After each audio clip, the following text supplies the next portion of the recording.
The people of Hiroshima and their enduring message of peace and hope. For 80 years, strengthened the U.S.-Japan alliance and our shared commitment to peace and prosperity. So for tomorrow, 80 years ago, the United States and Japan concluded a devastating war in the Pacific. For 80 years, the United States and Japan, however, have stood shoulder to shoulder to safeguard peace and prosperity in the Pacific. Tomorrow marks a solemn day of reflection and remembrance as we honor the people of Hiroshima and their enduring message of peace and hope. For 80 years, their resilience has inspired the world, and their spirit of reconciliation has strengthened the U.S.-Japan alliance and our shared commitment to peace and prosperity. Today, our two nations stand together as close allies, facing the future with unity and purpose. By embracing the promise of possibility, we have forged a partnership that serves as a beacon of freedom and progress for the world. It is, if I may just add, that it is a perfect example of the nature of what can be accomplished with two nations when we work together, and the nature of friendship, the beauty of Japan, and the fact that we can stand here 80 years later and speak to that. I appreciate it. Thanks for being here, sir. Yes, Thank Mike. you, Tammy. On Gaza Humanitarian Foundation, Special Envoy Witkoff at his tour inspection of GHF sites last week. We were initially told when the U.S. came aboard as a financial sponsor of GHF that there'd be an ongoing review, essentially to determine if the money is being spent in a wise manner. So a month on now, I guess, or a little bit more, can you point, I mean, beyond just the number of meals, and I know you say it's never enough, can you pinpoint down to a more micro level? A, B, and C is working really well. D, E, and F are areas of concern. Can you get into that assessment? Well, you know, I really can't. GHF could get into that, but I know the numbers get to be so big, it becomes something maybe that's not of interest. But it's over 1 million meals that have been distributed. I think that matters to the people that have been able to have those meals. And yes, he mentions the fact that it's never enough, because I remind people we don't expect it to be enough. And that's why we work to change the situation. I can refer you, though, also, again, to Special Envoy Witkoff's approach and his attitude, is that the visit was to make that determination about what else needed to happen in a framework that could be enough. And I've noted, of course, the only enough would be in an arena that was not a war zone, and where you could actually build and facilitate something that could serve the people of that region. Very quickly, President Trump remarked on Sunday evening he wasn't sure if Ambassador Waltz would be a member of the cabinet as the eventual UN ambassador, which was a change because Elise Stefanik was supposed to be. Secretary Rubio have a position as to whether he wants the UN ambassador to be in the cabinet? Well, I love when you ask me the questions that you know I can't answer. So I'm not going to speak to what the president is thinking or considering regarding the cabinet or what other elements might be involved.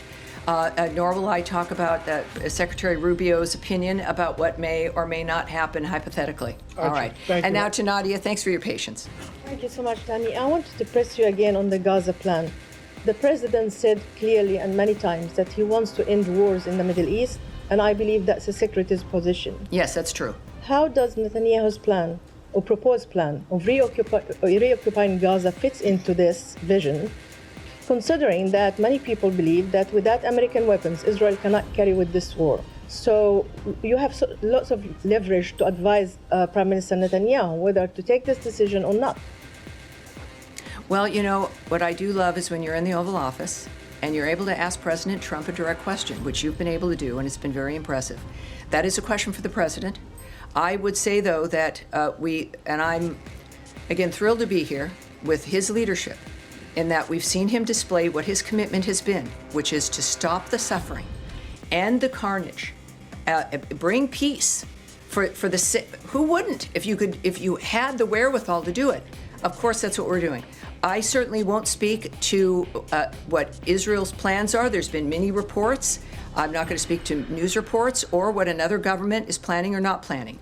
What I do know is that this government, the Trump administration, is focused on this. It's clear this is what they intend to do. He wants this to end.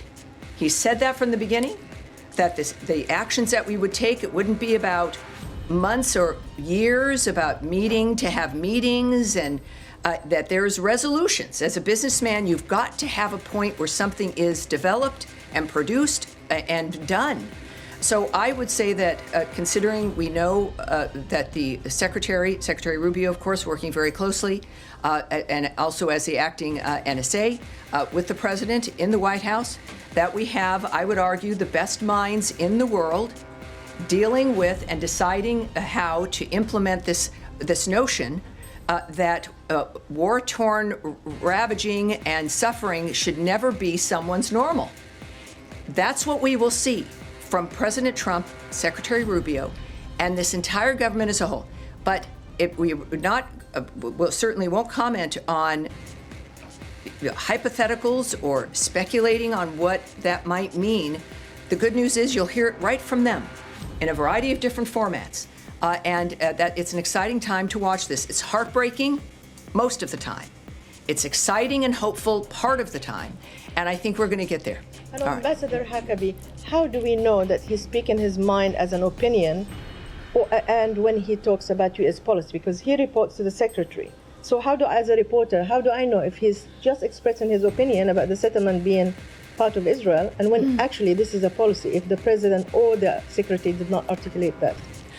So we're getting into a little bit of a conspiracy dynamic here. It's not really. But here's why there's this podium. We have a very particular structure. That the president speaks on the tarmacs. He has gaggles. Caroline Leavitt speaks for the approach of the president in the White House. I am here speaking regarding the approach as the voice of the State Department, regarding what our plans are. I obviously can't say everything to you. That's very apparent. But I endeavor to say as much as I can to give you details.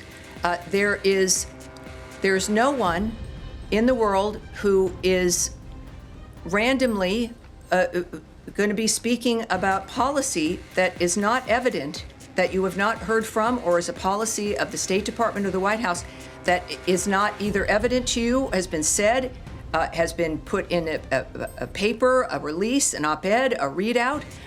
I would urge you to focus on the centers that have been created to offer what the policy of the State Department or of the White House, this government is. It's very obvious, and yet, of course, people will speak their mind. I would ask you to take everyone's comments as in that kind of situation as their opinion.